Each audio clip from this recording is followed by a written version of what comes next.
Night fell over the English Channel, and with it came the sound of an armada so vast that even the most hardened German sentries could scarcely believe their ears. Engines thundered in the darkness, thousands of ships from towering battleships to small Higgins boats ploughing through the waves in perfect formation. Above them, the black sky vibrated with the drone of C-47 transports, each one carrying paratroopers who would soon leap into the unknown. In those tense hours between June 5 and the 6th of June 1944, the world stood on the edge of a storm unlike any in history. For months, Hitler's generals had sworn that the Atlantic Wall was impregnable. Millions of tons of concrete, endless strings of bunkers, barbed wire mines, and artillery positions bristled along the French coast. Yet behind that facade of strength lay a fatal miscalculation. German intelligence believed the Americans could not possibly land such a colossal force across the Channel in a single day. They expected hesitation, delays, or a feint. Instead, what came was the largest amphibious invasion in human history. By dawn, the illusion would shatter. Over 730,000 Americans, infantrymen, paratroopers, engineers, and rangers were pouring onto beaches and fields once thought untouchable. Tanks would roll through the surf, bulldozers would carve paths through obstacles, and destroyers would hurl fire at gun nests carved into cliffs. The sheer scale of it all, men, machines, and resolve, was a sight no German officer had imagined. This is the story of Operation Overlord, the day America proved that its industrial might, its courage, and its unyielding will could turn the tide of the war. A day when the Atlantic Wall cracked, when disbelief gave way to shock, and when the impossible became reality.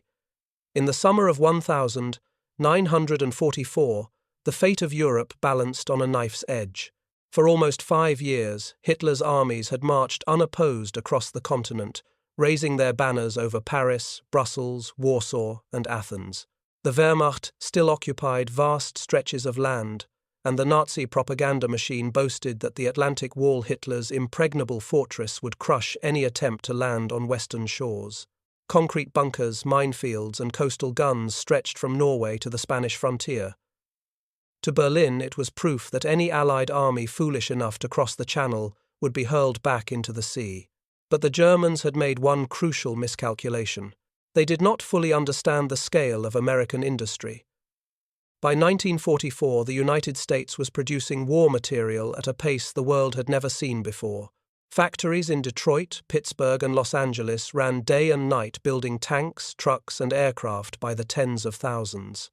Shipyards on the east and west coasts launched Liberty ships every few days, while assembly lines produced the landing craft that would carry men and machines across the Channel. America was no longer simply an ally. It was the arsenal that gave Operation Overlord its backbone. The plan itself was unlike any the world had ever attempted. Operation Overlord demanded the coordination of nearly 7,000 vessels, including battleships, cruisers, destroyers, troop transports, and thousands of landing craft. It required more than 11,000 aircraft to provide cover-drop paratroopers and hammer German positions. Eisenhower and his staff calculated every detail. The tides had to be right, the moonlight had to provide enough visibility for the airborne assault, and the weather had to cooperate. A misstep could doom the operation before the first soldier set foot on French soil. That weather almost broke the plan. On June 4, the Channel was whipped into a frenzy of wind and waves. Eisenhower considered postponing for weeks an eternity that might have exposed the entire invasion to German intelligence.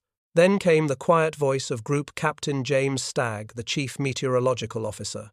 He predicted a brief 36-hour window of calmer seas beginning on June 6. Eisenhower made the most consequential decision of the war. Okay, let's go. Yet success depended on more than courage and weather. Deception was its own weapon. Through Operation Fortitude, the Allies created a phantom army in southeast England complete with inflatable tanks, wooden aircraft, fake radio traffic, and even General George Patton as its supposed commander. German spies turned into double agents by British intelligence fed Berlin a steady diet of false information. Hitler remained convinced that the real invasion would come at Pas de Calais, the shortest crossing from England. Even as American troops stormed ashore in Normandy, German reserves would sit idle waiting for an attack that never came. The cost of preparation was not without blood. 2 months before D-Day at Slapton Sands in southern England, a rehearsal called Exercise Tiger ended in tragedy. German E-boats ambushed the convoy of LSTs, sinking several, and killing over 700 American soldiers and sailors. The disaster forced the Allies to re-evaluate communication procedures, life jacket drills, and landing tactics. Painful as it was, the sacrifice at Slapton ensured that critical mistakes would not be repeated on the real day. What made Overlord truly possible was the hardware born in American workshops. The Higgins boat, officially the LCVP, became the workhorse of the invasion. More than 2,000 of these shallow draft craft were built capable of carrying 36 troops straight onto an open beach and retracting for another load. Then there were the massive LST's landing ship tanks that could disgorge Sherman tanks, trucks, and bulldozers directly onto the sand. Without them, no invasion could have advanced beyond the shoreline. Engineers had also devised specialized equipment to crack the Atlantic Wall. Amphibious Sherman tanks fitted with collapsible canvas screens were designed to swim ashore and provide fire support. Massive bulldozers would clear obstacles while demolition teams trained to blast gaps through mines and barbed wire. Entire artificial harbours, code-named Mulberries, had been prefabricated in Britain, floating roadways, giant concrete caissons called phoenixes, and block ships known as gooseberries. These would allow the Allies to unload supplies directly onto the beaches until a proper port could be captured. It was audacity and ingenuity on a scale never seen before. Meanwhile, American bombers and fighters softened the battlefield. Under the Transportation Plan, US and British Air Forces targeted rail lines, bridges, and depots across northern France, isolating Normandy from reinforcements. By May 1944, the Luftwaffe was a shadow of its former self, starved of fuel and pilots unable to contest Allied air supremacy. This meant that when the first American paratroopers jumped into the night sky, they would not be met by swarms of German fighters, but by silence and scattered flak. On the German side, uncertainty reigned. Field Marshal Rommel, tasked with defending the Atlantic Wall, knew that Allied air power made any daylight movement suicidal. He pushed for tanks to be stationed near the beaches, ready to strike at the waterline. Others in the high command insisted that armor be held back as a central reserve, released only with Hitler's personal approval. This paralysis, born of bureaucracy and arrogance, would prove catastrophic once the invasion began. As the evening of June 5 drew on, more than 156,000 Allied soldiers prepared to cross the Channel. Among them were 73000 Americans, the men of the 82nd and 101st Airborne Divisions, the 1st and 29th Infantry Divisions, the 4th Infantry Division, and the Rangers who would scale the cliffs at Pointe du Hoc. They wrote letters home, adjusted their gear, and waited in silence as chaplains prayed over them. Some chewed nervously on gum or chocolate from their rations. Others sat motionless, staring into the black waters, knowing that within hours they would face fire from concrete bunkers and machine guns. Across the Channel, German officers reported nothing unusual. To them, the storm of ships and planes that would soon descend on Normandy seemed unimaginable. Their radars picked up scattered blips, their sentries heard faint noises on the wind, but most assumed it was just another Allied raid. After all, Berlin believed America could not possibly assemble an invasion of such magnitude. But by dawn, that belief would vanish. The Atlantic Wall was about to face the most concentrated explosion of industrial might, tactical planning, and human courage the world had ever seen. America was not simply coming to France, it was bringing more men, more machines, and more resolve than Hitler ever thought possible. The invasion of Europe did not begin with a crash of surf against steel ramps. It began in the dead of night when the skies over Normandy filled with the deep drone of more than 800 American C-47 transport aircraft. Inside sat the men of the 82nd and 101st Airborne Divisions, paratroopers burdened with equipment grenades clattering against their webbing hearts, pounding as red jump lights glowed in the dark fuselages. At 0015 on June 6, 1944, the first green lights blinked on, and America leapt headfirst into France. Chaos followed. Thick clouds and fierce anti-aircraft fire scattered entire formations. Some sticks jumped miles from their designated drop zones, drifting into flooded marshes where German engineers had opened sluice gates to turn fields into lakes.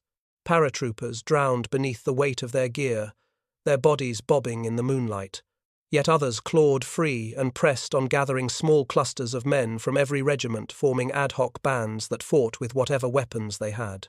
Sainte-Mère-Église became the first town liberated in France, but not without terror. A fire lit up the night, illuminating descending paratroopers like targets on a practice range. One man, Private John Steele, snagged his chute on the church steeple left, dangling helplessly as Germans fired below. He feigned death until dawn, surviving by sheer luck. His comrades seized the town street by street, cutting telephone lines, ambushing convoys, and choking the routes German reinforcements would need to reach the beaches. By dawn, the scattered 82nd and 101st had achieved what maps and timetables had deemed impossible. Despite being fragmented, they controlled key crossroads, bridges, and causeways. German units probing toward the coast ran headlong into ambushes by tiny bands of Americans who fought with ferocity out of all proportion to their numbers. In effect, the very chaos of the night mistdrop's dispersal confusion became a weapon. The Germans could not tell where the main force had landed, nor how many they faced. And then came Utah Beach. At 0630, the first wave of the U.S. 4th Infantry Division surged toward the French shore aboard Higgins boats.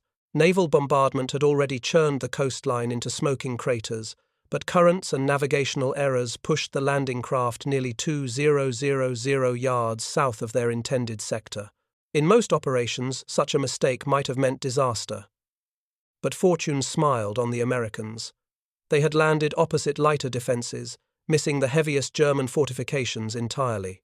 Brigadier General Theodore Roosevelt, Jr., eldest son of the former president, led the first wave despite arthritis, a heart condition, and a cane. Wading through the surf with pistol in hand, he surveyed the unexpected beachhead. His famous decision, "We'll start. The war from right here," turned error into advantage. Under his calm leadership, troops advanced inland, rapidly linking up with paratroopers already holding the causeways. Within hours, Utah Beach was secure at a fraction of the expected cost, fewer than 300 casualties out of 2,100 men landed that day. Behind them, the machinery of invasion thundered into motion. Landing ship tanks disgorged Shermans that clattered onto the sand, their treads groaning as they pulled through seawater and shingle. Bulldozers pushed aside obstacles while Navy demolition teams braved machine gun fire to blast gaps through beach defenses. Engineers laid down causeways over flooded terrain, turning swamp into roads. Each task was rehearsed, each movement timed to the minute, yet all of it depended on the courage of individuals working under fire. Meanwhile, offshore destroyers maneuvered dangerously close to provide pinpoint fire support. Their 5-inch guns roared over the heads of advancing infantry, smashing pillboxes and gun nests. German defenders, already rattled by paratroopers behind their lines, now found themselves pounded from the sea as well as the air. Radio confusion worsened their plight units, received garbled orders, some counterattacks launched blindly, others never moved at all. The human dimension of Utah was written in brief flashes of courage. Medics waded through waist-deep water to treat wounded men still under fire. Signalmen strung lines across open sand to connect beachmasters with ships offshore. Engineers carried Bangalore torpedoes, long tubes of explosives, through surf to shove beneath barbed wire, detonating in sprays of sand and steel. Each act chipped away at the Atlantic wall each moment, bringing the Allies closer to a functioning lodgment. By mid-morning, the beach was a scene of organized chaos. LSTs continued to beach themselves, their ramps slamming down as jeeps and trucks rolled ashore. Tanks clustered near the exits, awaiting clearance through mined fields. Supply dumps grew in the sand crates of ammunition, drums of gasoline, rolls of barbed wire, even stacks of rations and chocolate.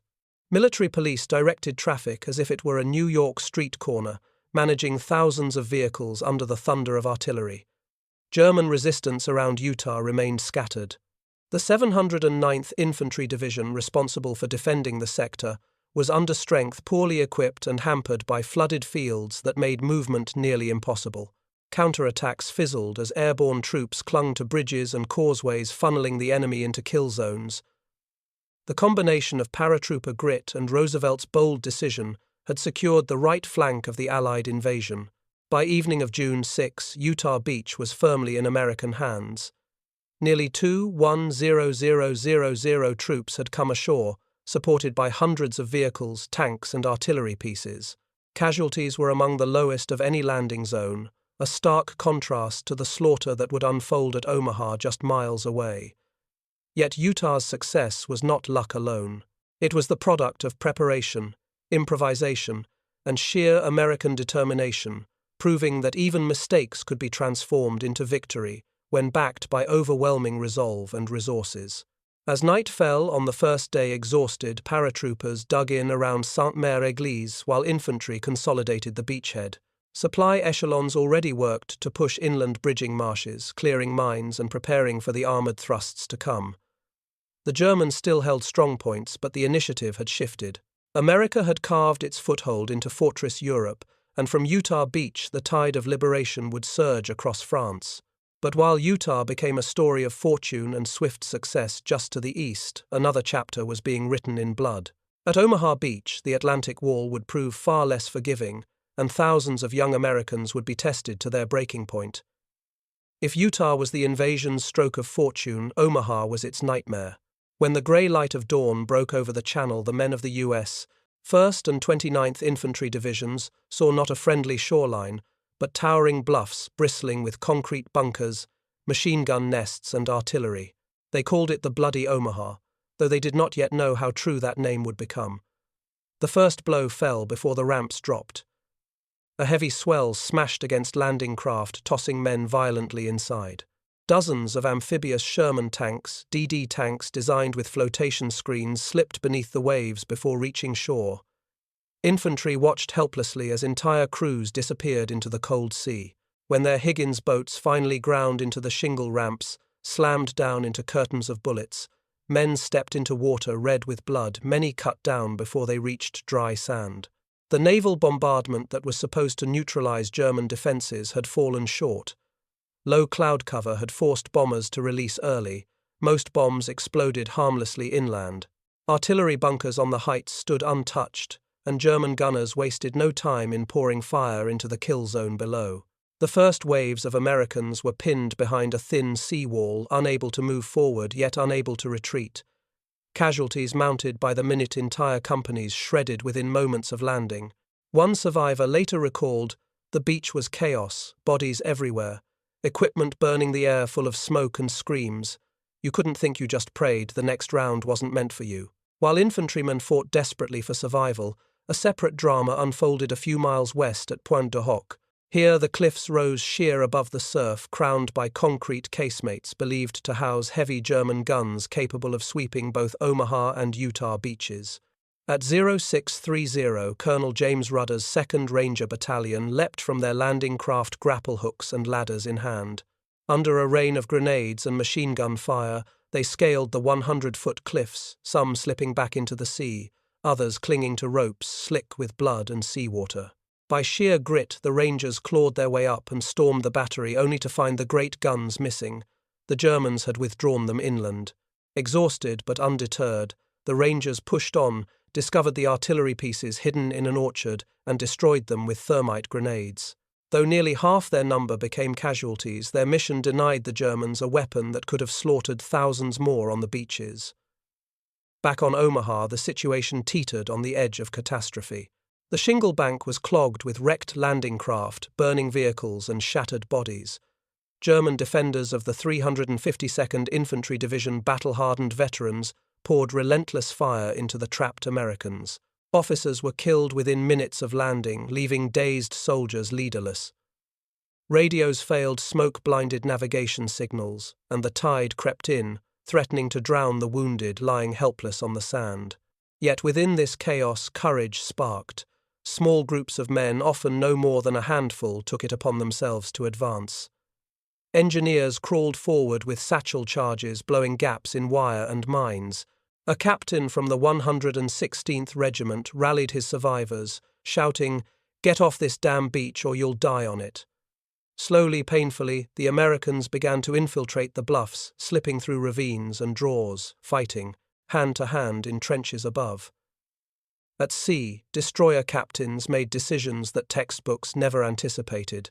Realizing that the entire landing was faltering, several destroyers risked grounding by charging directly toward shore, closing to within 800 yards of the beach. From this suicidal range, they fired their 5-inch guns point-blank into the German strongpoints. One officer described how his ship's guns blasted at such low angles that hot shell casings rolled back across the deck. Each salvo silenced a bunker, tore apart a machine gun nest, or blasted a path for infantry clawing up the slopes. To the soldiers pinned below, it felt like salvation itself. By late morning, momentum shifted. American squads finally gained the heights at Vierville and Colville, rolling up the defenses from behind. Machine gun nests that had poured death onto the sand were destroyed in brutal close-quarters combat.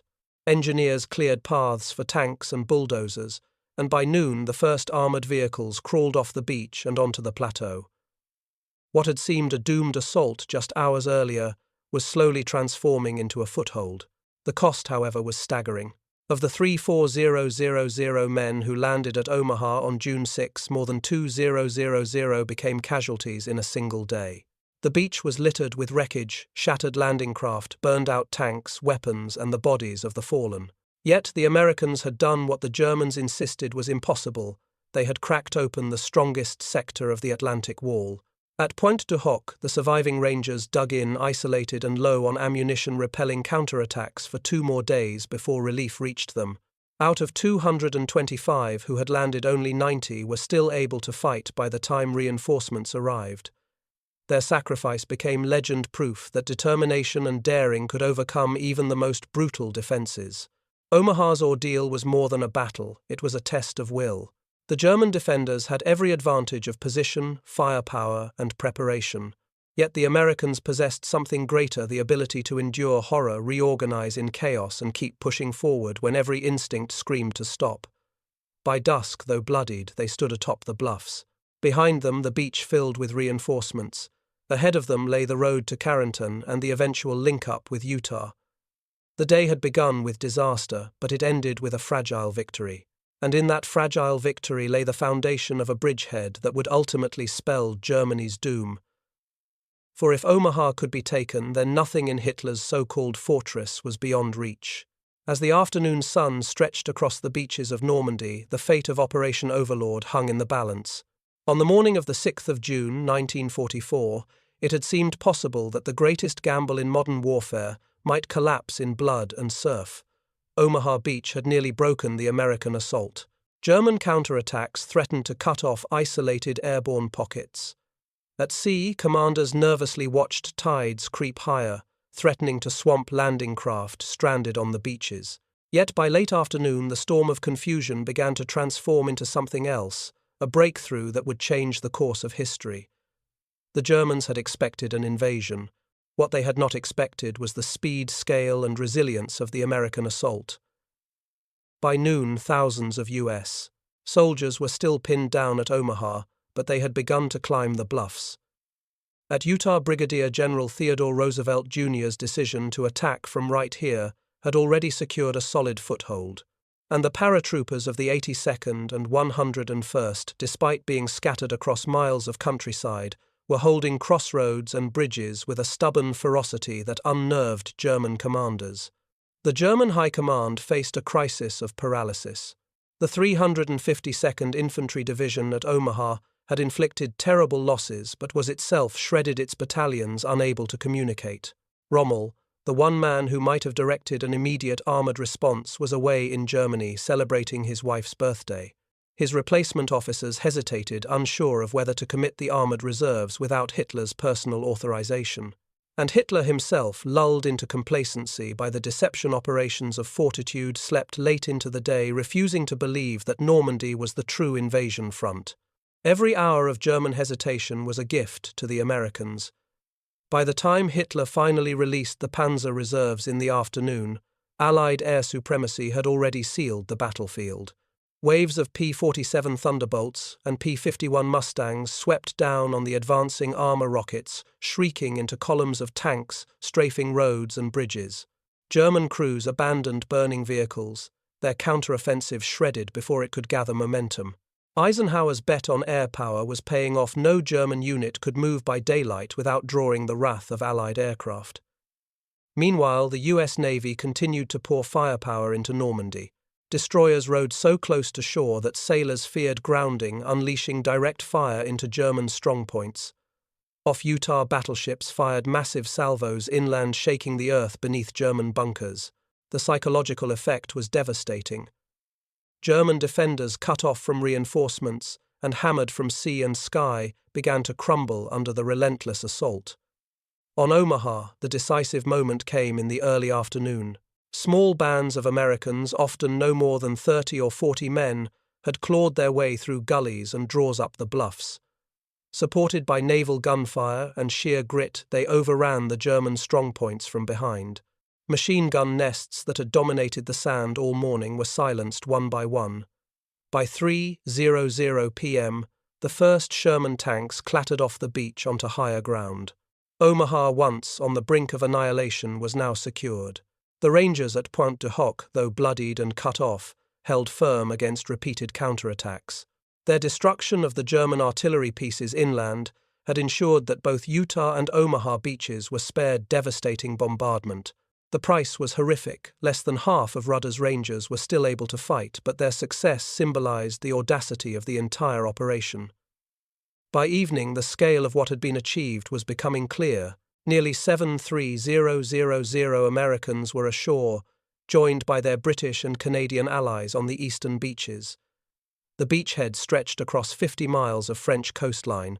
Behind them, a vast armada continued to disgorge tanks, jeeps, bulldozers, artillery, and supplies. Engineers built roads across sand, laid down causeways over flooded marshes, and cleared mines with terrifying efficiency.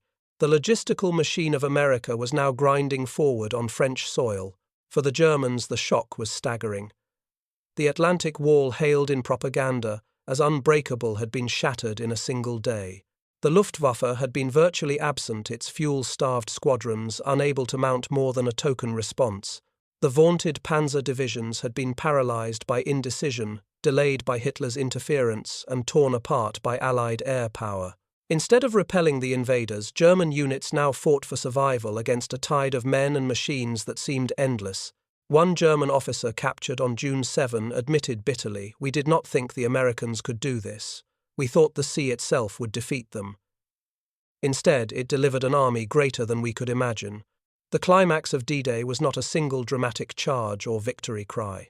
It was the cumulative effect of thousands of individual acts of bravery: paratroopers, holding crossroads with dwindling ammunition engineers, blowing paths through wire under fire, destroyer captains charging into shallow waters, infantry, officers rallying broken units and pushing them forward. Together they turned the morning's near disaster into an irreversible triumph. As night fell on June, 6 bonfires of burning vehicles lit the beaches. Wounded men were carried aboard landing craft, while new waves of reinforcements marched past them onto the sand. Officers marked out positions inland, preparing for German counterattacks that would surely come with the dawn. Yet the beachhead held. 5 beaches once guarded by Hitler's concrete fortress were now firmly in Allied hands. D-Day's climax was more than survival. It was proof that the gamble had succeeded. The impossible had become inevitable. Operation Overlord had not merely pierced the Atlantic Wall, it had torn it open. America and its allies now stood on the threshold of Europe, ready to push inland, link their beachheads, and unleash a torrent of men and machines that no German defense could withstand. The tide had turned, and Hitler's worst nightmare was only beginning. The dawn of the 7th of June 1944 revealed a coastline transformed. Just one day earlier, Normandy had been a fortress of concrete and steel, watched over by German sentries who believed themselves untouchable. Now it was a sprawling hive of American energy, noise, and relentless organization. The beaches, once swept by fire and blood, churned with bulldozers, cranes, jeeps, and endless columns of infantry moving inland. Operation Overlord had succeeded, but the consequences were only beginning to unfold. For the Americans, the immediate challenge was not victory, but logistics. The Atlantic Wall had been breached, but the land behind it was no less hostile. French roads were narrow hedgerows, offered perfect cover for defenders, and German artillery still prowled the hills. Yet within hours of securing the beaches, the U.S. Army was already flexing its greatest strength, its ability to supply and sustain an invasion force on an industrial scale. The Mulberry harbors were the most dramatic symbol of this ingenuity.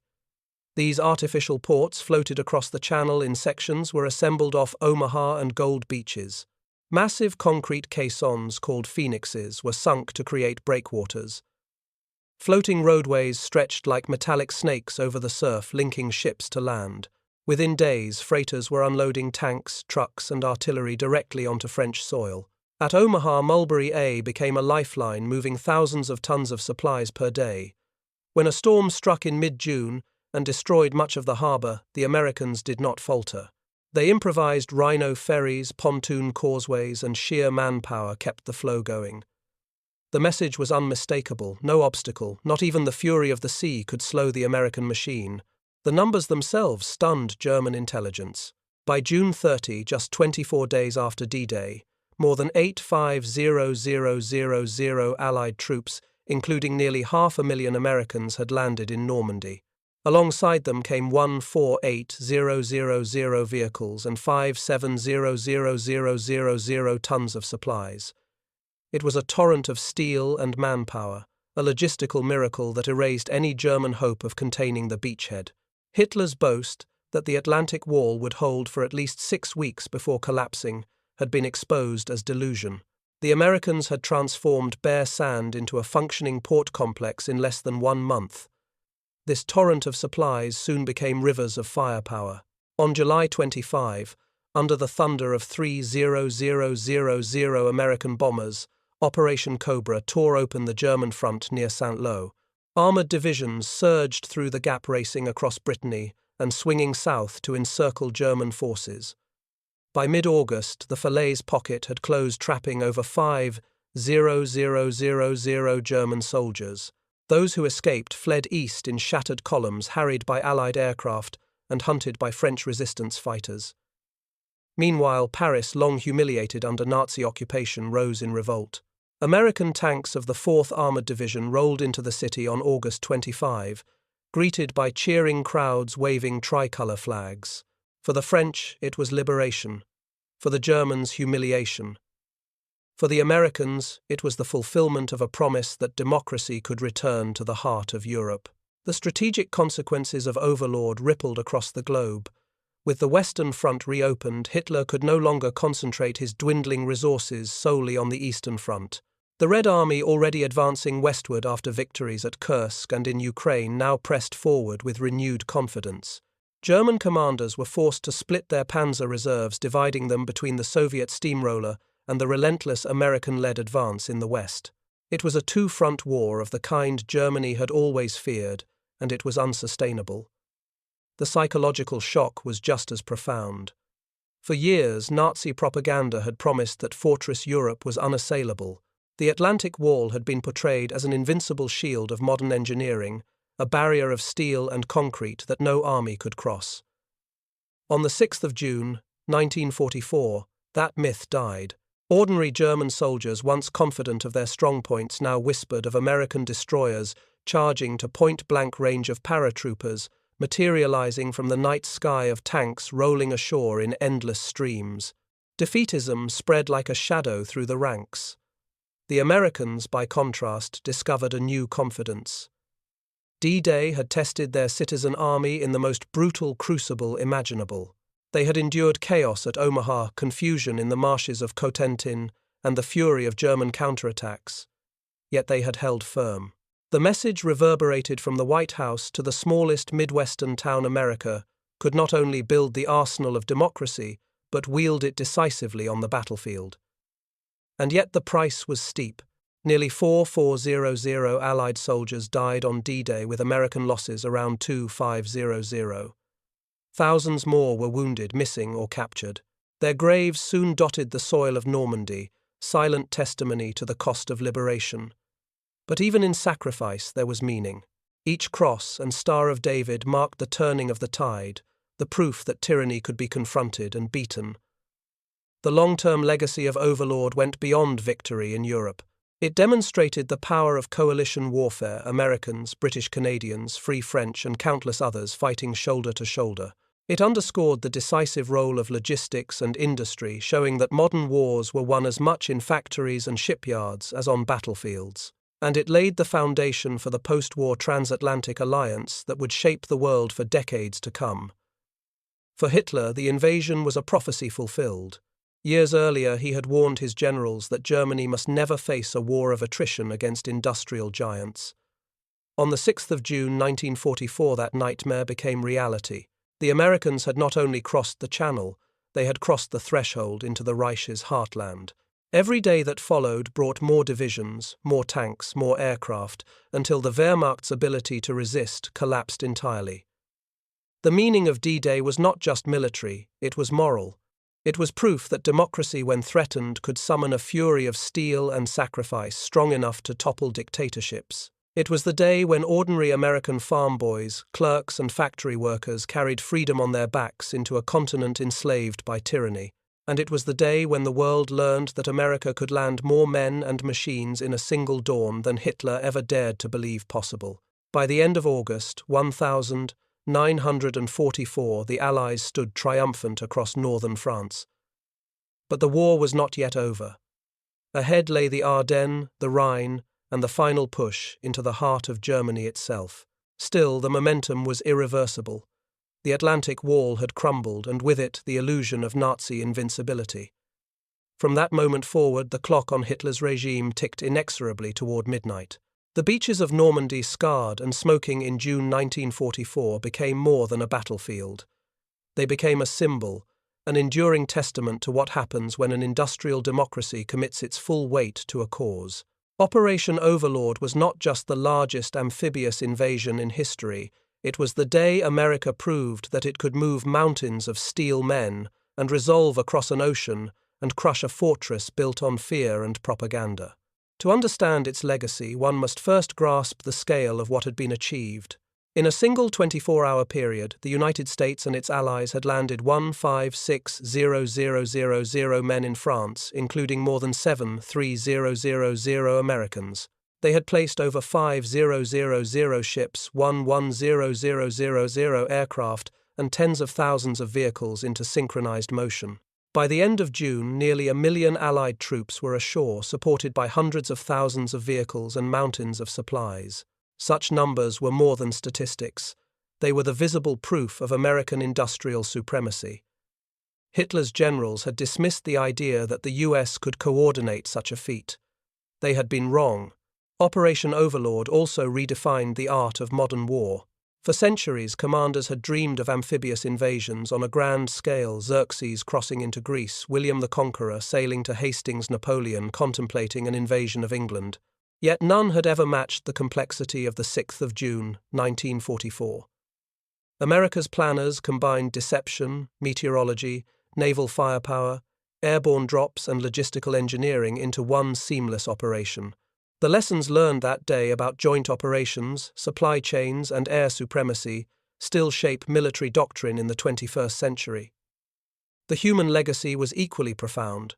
For the American soldiers who fought at Normandy, the memory of D-Day became a lifelong mark of identity.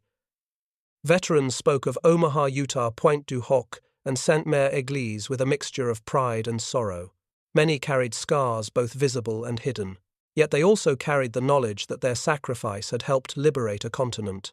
Their children and grandchildren would grow up in a world where democracy had survived in no small part because young Americans had stormed those beaches. For the French, the landings meant deliverance. After 4 years of occupation, humiliation, and fear, the sight of American tanks rolling through their towns was electrifying. Villagers handed out wine flowers and flags. Children clung to soldiers' legs as if they were giants from myth. The liberation of Paris in August became the symbolic climax, but its roots lay in that first fragile toehold on the beaches. The relationship forged in those days between America and a liberated France would shape the Western alliance for generations. On the German side, Overlord marked the beginning of the end. The Wehrmacht, already bled white on the Eastern Front, now faced an enemy it could not outproduce or outmaneuver. Every Sherman tank destroyed was replaced by 2 more shipped across the Atlantic. Every downed American aircraft was one of thousands waiting in British airfields. German soldiers who had been told that the Atlantic Wall was invincible now confronted the crushing reality that even their strongest defenses could not stop America's tide of steel. Perhaps most striking was the contrast in strategic cultures. Nazi Germany believed in walls, fortresses, and rigid control. The United States believed in mobility, improvisation, and overwhelming supply. When Utah Beach went wrong, Roosevelt Jr. declared, "We'll start the war from right here." When Omaha faltered, destroyer captains risked their ships in shallow waters to blast open the defenses. When a storm destroyed Mulberry Harbor, American engineers invented new methods to unload ships directly onto beaches. This flexibility, born of confidence in abundance, was something the Germans could never match. Operation Overlord also transformed global perceptions of the United States. Until then, many still saw America as a distant giant, powerful but untested in the decisive struggles of Europe. After D-Day, there could be no doubt. America had become the leader of the free world, not only through its factories and its wealth, but through the blood of its sons shed on foreign soil. The war in Europe would last another 11 months, but the outcome was sealed on those beaches. In the decades that followed, the Normandy landings became part of America's national identity. Presidents stood at the cliffs of Pointe and spoke of courage. Veterans returned with children and grandchildren to walk the sands where they had once fought for their lives. Cemeteries filled with white crosses and stars of David overlooked the sea-silent guardians of the freedom they had purchased. The story of Overlord became more than history, it became legend. And yet the true legacy lies in the lesson it teaches. D-Day was not inevitable. It was the result of choices to invest in production, to build alliances, to trust in planning and courage. Hitler never believed the Americans could do it. He believed the ocean, the wall, and German firepower would make such an invasion impossible. He underestimated not only America's factories, but its will. That mistake cost him Europe. The Atlantic Wall, once hailed as an impenetrable shield, now lies in ruins, concrete bunkers, scattered like broken teeth along the French coast. But the legacy of Overlord endures not in stone, but in memory. It is a reminder that tyranny can build fortresses, but free nations can build something stronger: unity, determination, and the capacity to act on a scale the world has never seen before. So when we speak of the 6th of June 1944, we are not only recalling a battle, we are recalling the moment when America showed the world what was possible. The day it landed more men and machines than Hitler believed could exist. The day the tide turned not just on a battlefield but in the destiny of nations.